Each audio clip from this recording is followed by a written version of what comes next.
Everyone, welcome to Sounders IAS Academy and welcome to our family. I am Kaushik Karna. Today we are going to see today's newspaper analysis and overview.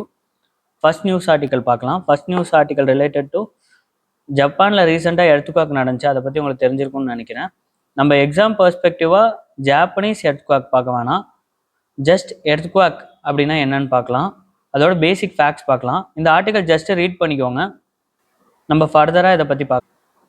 நம்ம இதில் பேசிக் fact என்ன பார்க்க போகிறோன்னா, what is earthquake, how it's happen, then ஃபோக்கஸ்னால் என்ன, then எபி centre அப்படின்னா என்ன, இதை மெஷர் பண்ணுற இன்ஸ்ட்ருமெண்ட் நேம் என்ன, இதெல்லாம் பார்க்கலாம். ஓகே, இதை எர்த்து சர்ஃபேஸ்னு வச்சுக்கோங்க. இதை அப்பர் மேண்டில் ஆர் க்ரஸ்ட்னு வச்சுக்கோங்க. இப்போது சடனாக இந்த இடத்துல ஒரு மூமெண்ட் ஆர் எனர்ஜி ரிலீஸ் ஆகுதுன்னு வச்சுக்கோங்க.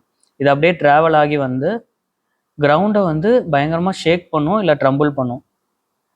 இது பேர் தான் எர்த்குவாக்குன்னு சொல்லுவாங்க. ஒன்ஸ் இதை மாதிரி ஷேக் ஆகுது, ட்ரம்பிள் ஆகுதுன்னா ஒரு சில நேரம் பெருசான எஃபெக்ட் இருக்காது. இப்போ ரிக்டர் 2 ரிக்டர் 3 ரிக்டர்னால் பெருசாக டேமேஜ் இருக்காது. இப்போ 7 ரிக்டர் 8 ரிக்டர் அதை மாதிரி அளவுக்கு பெரிய எர்த்குவாக் வந்துச்சுன்னா நிறையா ப்ராப்பர்ட்டிஸ் டெஸ்ட்ராய் ஆயிரும், நிறையா லீவ்ஸ் நம்ம இழக்க வேண்டியதாக இருக்கும். இப்போ நம்ம ஃபோக்கஸ்னால் என்ன, எபிசென்டர்னா என்னன்னு பார்க்கலாம். ஃபோக்கஸ்னால் எந்த பாயிண்டில் எனர்ஜி ரிலீஸ் ஆகுதோ இது பேர் தான் ஃபோக்கஸ்னு பேர். இதுக்கு அப்படியே மேலே இந்த இடம் இருக்குல்லங்க, இதுதான் சர்ஃபேஸில் இருக்குல்ல, இதுதான் பேர் எபிசென்டர்னு பேர். இன்ஸ்ட்ருமெண்ட் எந்த இன்ஸ்ட்ருமெண்ட்டை வச்சு எர்த்குவாக்கை டிடெக்டோ ரெக்கார்டோ பண்ணுறாங்கன்னா சீஸ்மோகிராஃப்னு சொல்லுவாங்க, ஆர் சீஸ்மோமீட்டர்னு சொல்லுவாங்க. இதை வச்சு தான் எர்த்குவாக்கை டிடெக்டோ ரெக்கார்டோ பண்ணுவாங்க. வாங்க நம்ம நெக்ஸ்ட் ஆர்டிக்கல் போகலாம். இது ஜஸ்ட் ரீட் பண்ணிக்கோங்க. இது ரீசெண்டாக ப்ரொட்டஸ்ட் நடக்குது. இப்போ கவர்மெண்ட் நிறையா லாஸ் எனாக்ட் பண்ணாங்க. அதில் ஒரு குறிப்பிட்ட லாக்கு எதிராக ப்ரொட்டஸ்ட் பண்ணுறாங்க. இதை ஜஸ்ட் ரீட் பண்ணிக்கோங்க, உங்களுக்கு புரியும்.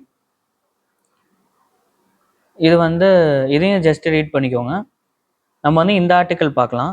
இந்த ஆர்டிக்கல் என்ன சொல்கிறாங்க, ஃப்ரீ மூமெண்ட் ரெஜிம்னு சொல்லி ஒன்று இருந்துச்சு.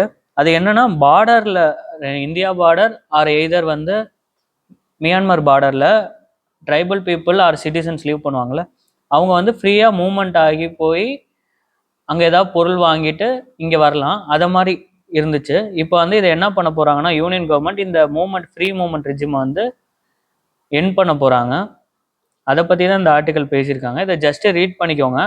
நம்ம importance of Myanmar to India பற்றி கொஞ்சம் டீட்டெயில்டாக பார்க்கலாம். அவங்க importance of Myanmar to India பார்க்கலாம். First, to counter China.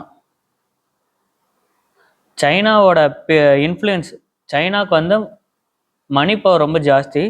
China என்ன பண்ணுதுன்னா, நிறையா நெய்பர்ஸ்க்கு கடன் நிறையா கொடுத்து அவங்கள டெப்ட் ட்ராப்பில் விழ வைக்கிறாங்க. நம்ம இதை மாதிரி விஷயத்தெல்லாம் கொஞ்சம் கவுண்டர் பண்ணணும், சைனாவை நெய்பர்ஸை நம்ம ப்ரொடெக்ட் பண்ணோம் அப்படின்னா மியான்மரோட ஹெல்ப் நமக்கு தேவை. Then internal security.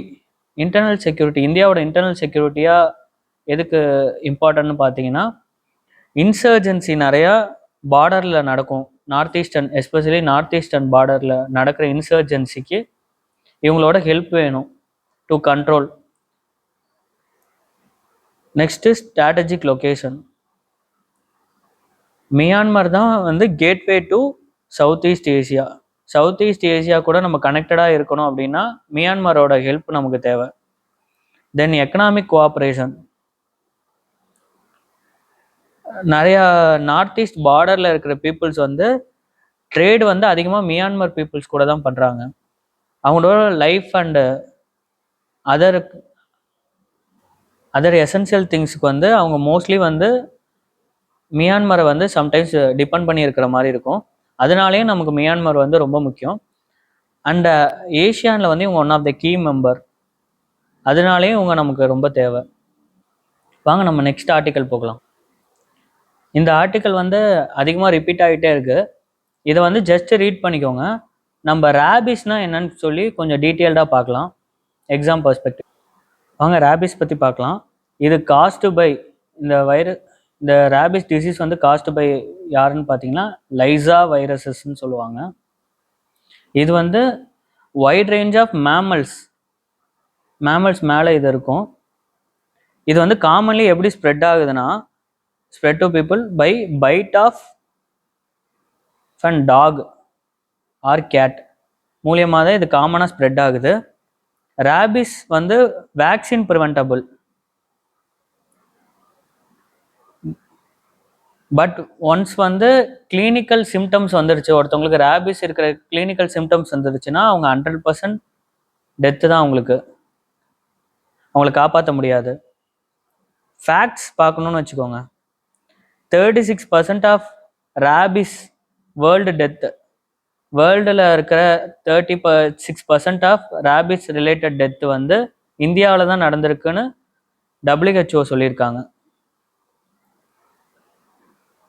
வாங்க நெக்ஸ்ட் நியூஸ் ஆர்டிக்கல் பார்க்கலாம். இந்த ஆர்டிக்கல் படிச்சுக்கோங்க. NCB வந்து பஸ்ட் இன்டர்நேஷ்னல் ட்ரக்ஸ் சிண்டிகேட். இதை பற்றி ஜஸ்ட்டு ரீட் பண்ணிக்கோங்க. நம்ம வந்து NCB பற்றின பேசிக் ஃபேக்ட்ஸ் எக்ஸாம் ரிலேட்டடாக பார்க்கலாம்.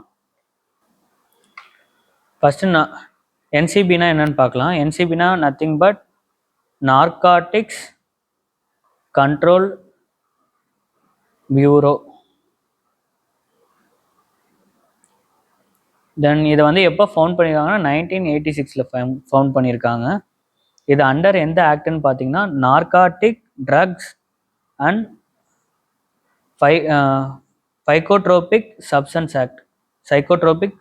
ஆக்ட் 1985 கீழே தான் இதை கொண்டு வந்திருக்காங்க. Under ministry of home affairs.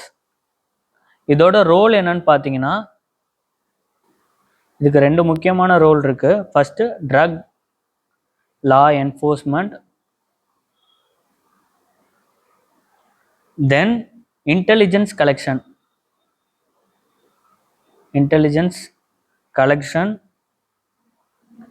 On drug abuse and drug trafficking. இதை பற்றினலாம் இன்டெல் கலெக்ட் பண்ணுறதும் இதுக்கு எதிராக ட்ரக் லாவை வந்து என்ஃபோர்ஸ் பண்ணுறது தான் இவங்களோட முக்கியமான ஒர்க். வாங்க நெக்ஸ்ட் ஆர்டிக்கல் பார்க்கலாம். அவர் PM visit to Lakshadweep 2-day visit. இதை ஜஸ்ட்டு ரீட் பண்ணிக்கோங்க. நம்ம லக்ஷதீப்பை பற்றி பேசிக் ஃபேக்ட்ஸ் பார்க்கலாம். எக்ஸாம் பர்ஸ்பெக்டிவாக இருக்கிற பேசிக் ஃபேக்ட்ஸ் பார்க்கலாம். வாங்க லக்ஷதீப் பற்றி பார்க்கலாம். இதுதான் ஸ்மாலஸ்ட் UT, இந்தியாவிலே தான் ஸ்மாலஸ்ட் UT. இது கன்சிஸ்ட் ஆஃப் 36 ஐலாண்ட்ஸ். இதோட ஏரியா என்னன்னு பார்த்தீங்கன்னா 32 ஸ்கொயர் கிலோமீட்டர். இது பார்த்தீங்கன்னா ஒரு சிங்கிள் டிஸ்ட்ரிக்ட் இருக்கிற UT. இதோட கேபிட்டல் பார்த்தீங்கன்னா கவரட்டின்னு சொல்லுவாங்க. இதோட ஹைகோர்ட் ஜூரிஸ்டிக்ஷன் எதுன்னு கேட்டிங்கன்னா கேரளா ஹைகோர்ட் தான். இதோட லொக்கேஷன் கேட்டிங்கன்னா 8 degree north to 12 degree north latitude.